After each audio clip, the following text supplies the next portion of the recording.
আসসালামু আলাইকুম। অবিরাম বাংলা সংবাদে সবাইকে স্বাগত জানাচ্ছি আমি অনামিকা হাসান পুনম। শুরুতে ইউপি সংবাদ শিরোনাম। আজ নির্বাচনী ইশতেহার ঘোষণা করবে জাতীয় ঐক্য ফ্রন্ট।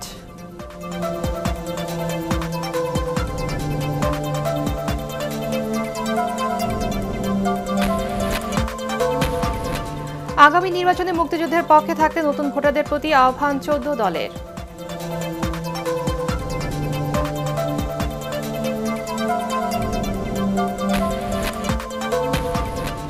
দেশ জুড়ে জমে উঠেছে নির্বাচনী প্রচারণা, প্রার্থীদের পাল্টাপাল্টি অভিযোগ।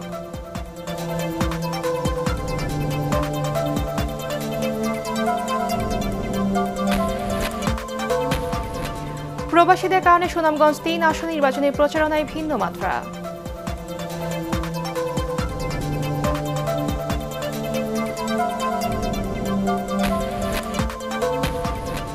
এবং সিলেটে দুপুরে সিরিজের প্রথম টি-20তে মুখোমুখি হচ্ছে বাংলাদেশ ওয়েস্ট ইন্ডিজ।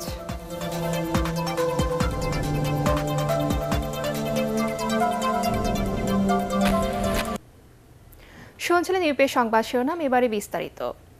আজ নির্বাচনী ইশতেহার ঘোষণা করতে যাচ্ছে জাতীয় ঐক্য ফ্রন্ট। বেলা 11টায় হোটেল পূর্বানীতে ফ্রন্ট নেতা ডক্টর কামাল হোসেনের এই ইশতেহার ঘোষণার কথা রয়েছে। এর আগে নভেম্বরের শেষ সপ্তাহ ও ডিসেম্বরের 8 তারিখে ইশতেহার ঘোষণার কথা থাকলেও তা পিছিয়ে যায়। ঐক্য ফ্রন্টে ইশতেহার তৈরি করতে 6 সদস্যের কমিটি গঠন করে বিএনপি, গণফোরাম, নাগরিক ঐক্য, জেএসডি ও কৃষক শ্রমিক জনতা লীগ। নির্বাচনে দলীয় প্রচারণার অংশ হিসেবে সিলেট, রংপুর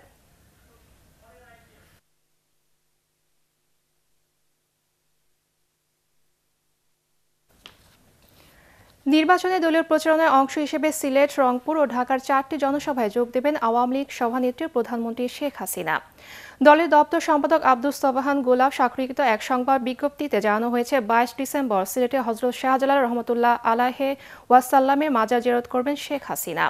এরপর বিকেলে সিলেট আলিয়া মাদ্রাসা মাঠে আওয়ামী লীগের নির্বাচনী জনসভায় বক্তব্য রাখবেন তিনি। রোববার সকালে রংপুরে তারাগঞ্জ ডিগ্রি কলেজ মাঠে এবং দুপুর 2টায় পীরগঞ্জ উচ্চ বিদ্যালয় মাঠে নির্বাচনী জনসভায় যোগ দেবেন আওয়ামী লীগ সভাপতি। 24 ডিসেম্বর বেলা 11টায় রাজধানীর কামরাঙ্গীরচর মাঠে ঢাকা মহানগর দক্ষিণ আওয়ামী লীগের নির্বাচনী প্রচারণায় অংশ নেবেন শেখ হাসিনা। এছাড়া 18 ডিসেম্বর থেকে ভিডিও কনফারেন্সের মাধ্যমে 10 জেলায় নির্বাচনী কার্যক্রমে অংশ নেবেন আওয়ামী লীগ সভানেত্রী।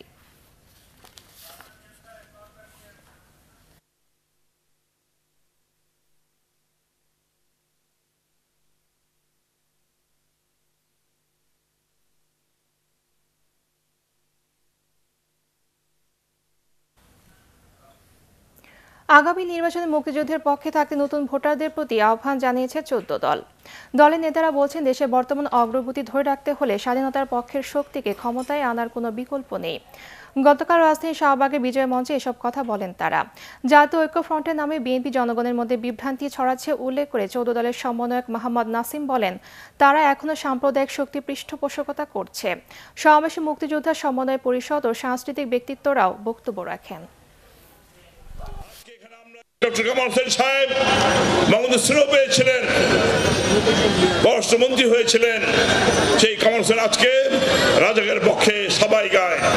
যে কাদের স্মৃতি যুদ্ধ করেছিল বীর মুক্তিযোদ্ধা, আজকে সে রাজাকারের ধানের শীষে আছে, মাঠে নেমেছে। বলতে লজ্জা হয়, এই সমস্ত ব্যক্তিরা আজকে নতুন মির্জাপুর হিসেবে আবির্ভূত হয়েছে। এবার বাজার পেজ ভোটের হাওয়া।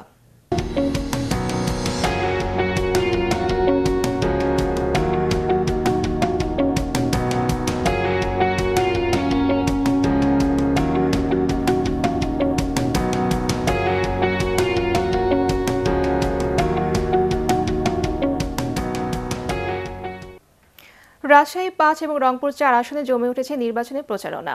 আওয়ামী লীগ, বিএনপি ও জাতীয় পার্টি সহ বিভিন্ন দলের প্রার্থীরা ভোটারদের দিচ্ছেন নানা প্রতিশ্রুতি। তবে ভোটাররা বলছেন, যোগ্য প্রার্থীকে নির্বাচিত করবেন তারা। রাজশাহী প্রতিনিধি সুজাউদ্দিন সচন ও রংপুর থেকে মাহবুবুল ইসলামের রিপোর্ট, জানাচ্ছেন নূর সেলিনা শিউলি। মিছিল আর স্লোগানে মুখরিত রাজশাহীর পুটিয়া ও দুর্গাপুর উপজেলা। প্রচারণা আর গণসংযোগে সেখানে বইছে উৎসবের আমেজ। ভোট যুদ্ধে নেমেছে আওয়ামী লীগ, বিএনপি, জাতীয় পার্টি সহ 5 জন প্রার্থী। ভোটারদের মন জয় করতে প্রার্থীরা যাচ্ছেন দাঁড়ে দাঁড়ে। উন্নয়নের ধারা অব্যাহত রাখতে নৌকায় ভোট চাইছেন আওয়ামী লীগ মনোনীত প্রার্থী মনসুর রহমান। এদিকে প্রচারণায় বাধা দেওয়ার অভিযোগ করেছেন বিএনপি প্রার্থী নাদিম মুস্তফা। পুঠিয়ার মানুষ, দুর্গাপুরের মানুষ ধানের শীষকে ভালোবাসে, এটাই হচ্ছে আমার অপরাধ। যে কারণে আওয়ামী লীগ বিভিন্ন জায়গায় আমাদের নেতা কর্মীকে ভয় দেখাচ্ছে, থ্রেট দিচ্ছে। এখন পর্যন্ত আমার নেতা কর্মী বা সাধারণ মানুষ বা আমি কোথাও নির্বাচন আচরণবিধি ভঙ্গ করেছি বলে আমার মনে পড়ে না। রংপুরের পীরগাছা ও কাউনিয়া এবং হারাগাছ পৌরসভা নিয়ে গঠিত সংসদীয় আসন 4-এ রয়েছে হেভিওয়েট 3 প্রার্থী। নৌকা প্রতীকে ভোট চাইছেন আওয়ামী লীগের বর্তমান সংসদ সদস্য ও স্বরাষ্ট্র মন্ত্রণালয় সম্পর্কিত স্থায়ী কমিটির সভাপতি মুক্তিযোদ্ধা টিপু মুন্সি। জাতীয় পার্টি প্রচারণায় এগিয়ে থাকলেও ভোটে ধানের শীষ বিজয়ী হবে বলে আশা মোস্তফা সেলিম বেঙ্গলের। উন্নয়নের যে মহাসড়কে আমরা উঠেছি তার ধারাবাহিকতা রক্ষার জন্য ওই অঞ্চলের মানুষ নৌকা প্রতীকে ভোট দেবে বলে আমি বিশ্বাস করি। 6টি আসনই মূলত জাতীয় পার্টির আসন। এই আসনগুলি কখনোই আওয়ামী লীগের ছিল না এবং ভবিষ্যতেও ইনশাল্লাহ থাকবে না।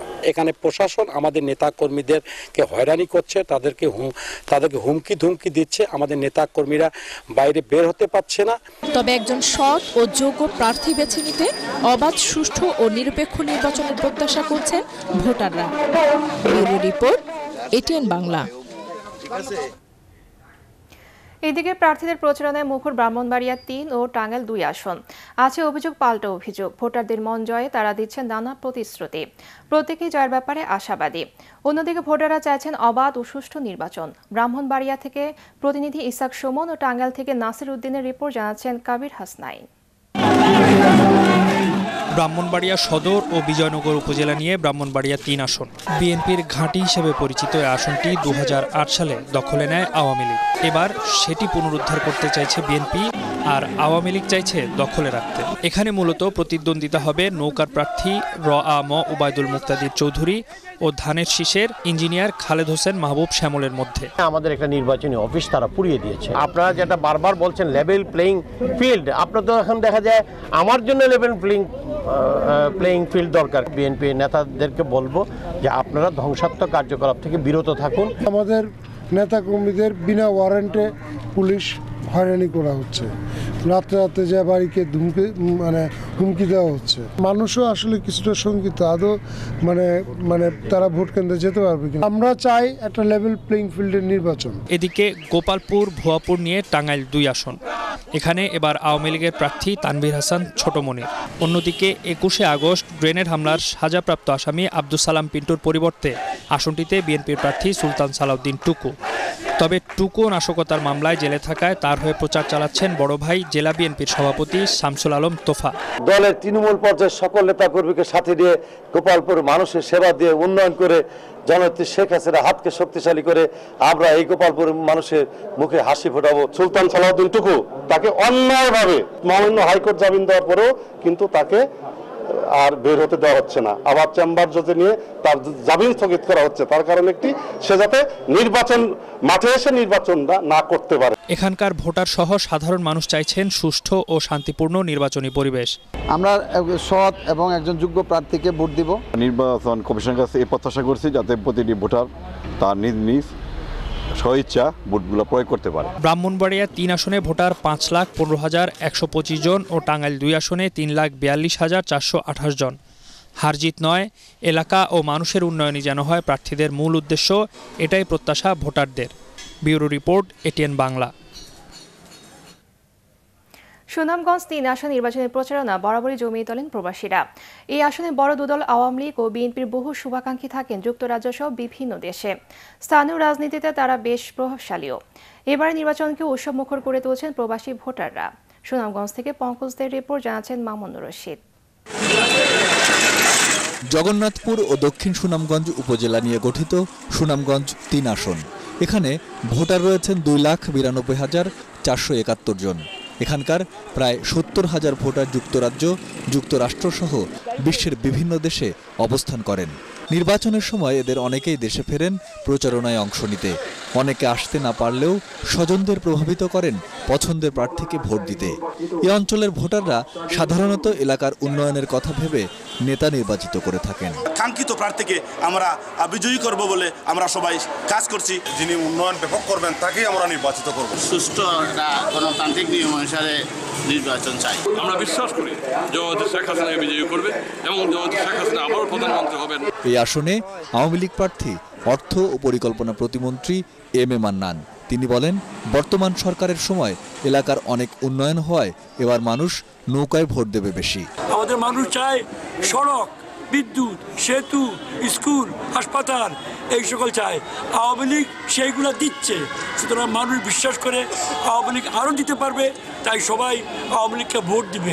এদিকে দলীয় সরকারের অধীনে নির্বাচনে অংশ নিয়ে কঠিন চ্যালেঞ্জ মোকাবেলা করলেও ধানের শীষের বিজয় কোনো অবস্থাতেই ঠেকানো যাবে না বলে মনে করেন জাতীয় ঐক্য ফ্রন্টের প্রার্থী মাওলানা শাহিনুর পাশা চৌধুরী।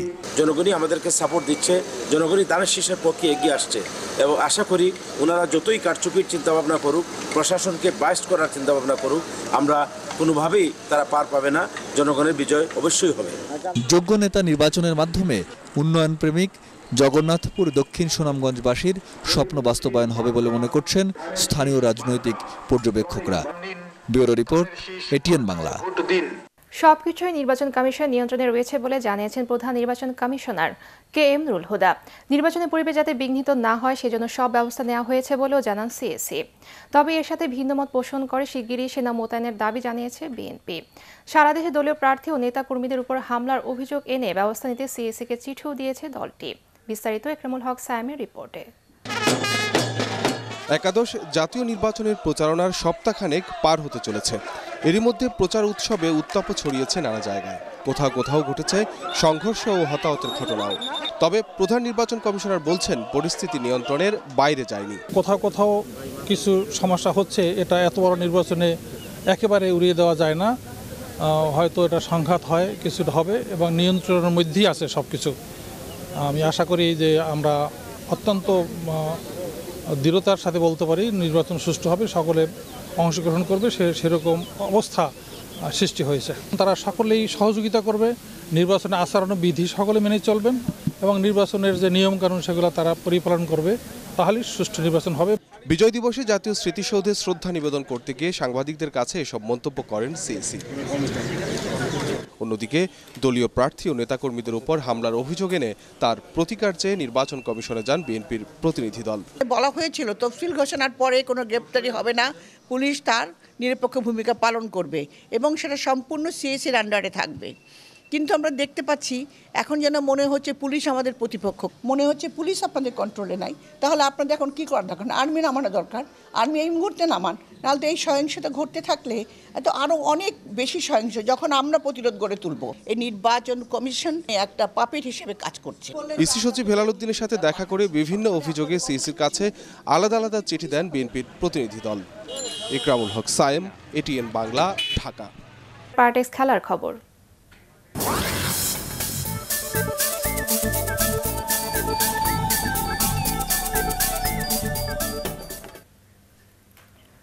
লিওনেল মেসির দুর্দান্ত নৈপুণ্যে লেভান্তেকে 5-0 গোলে উড়িয়ে দিয়ে স্প্যানিশ লা লিগার শীর্ষস্থান আরও পাকা করল বার্সেলোনা। লেভান্তের মাঠে 5টি গোলেই ছিল এই আর্জেন্টাইনের অবদান। 35 মিনিটে মেসির পাস থেকে বার্সার হয়ে গোল উৎসবের সূচনা করেন উরুগুয়ের তারকা লুইস সুয়ারেজ।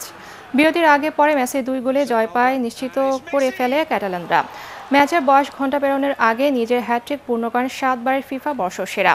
76 মিনিটে এরিক কাভাস্কোর লাল কার্ডে 10 রানের দলে পরিণত হয় লেভান্তে। সেই সুযোগে আবার মেসির বাড়ানো বলে 5 হয়ে দলের বিশাল জয় নিশ্চিত করেন জেরার্ড পিকে। এর ফলে 16 ম্যাচে 34 পয়েন্ট নিয়ে তালিকার সবার উপরে বার্সেলোনা।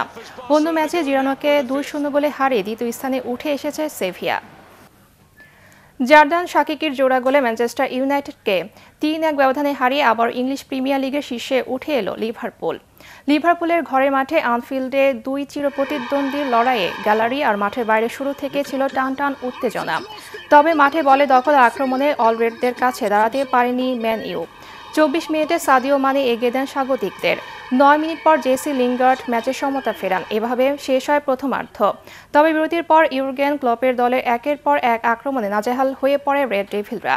73 মিনিটে জাতরান শাকিকি ম্যাচে নিজের প্রথম গোল করে স্বাগতিকদের এগিয়ে দেন। 7 মিনিট পর তার আরও এক গোলে জয় নিশ্চিত হয় লিভারপুলের। তাতে 17 ম্যাচে 35 পয়েন্ট নিয়ে শীর্ষে উঠে আসে দলটি। অন্য ম্যাচে সাউদাম্পটনের কাছে 3-2 গোলে হারল আর্সেনাল। শেষ করার আগে ইউপি সংবাদ শিরোনাম আরেকবার। আজ নির্বাচনী ইশতেহার ঘোষণা করবে জাতীয় ঐক্যফ্রন্ট।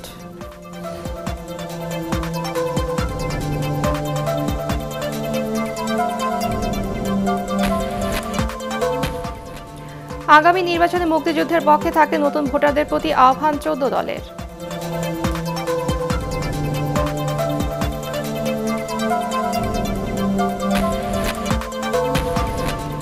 দেশ জুড়ে জমে উঠেছে নির্বাচনী প্রচারণা, প্রার্থীদের পাল্টাপাল্টি অভিযোগ।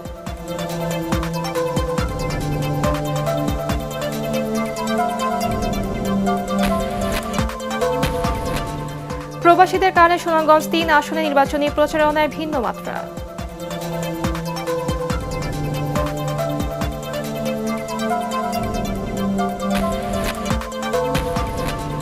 এবং সিলেটে দুপুরে সিরিজের প্রথম টি-20তে মুখোমুখি হচ্ছে বাংলাদেশ ওয়েস্ট ইন্ডিজ।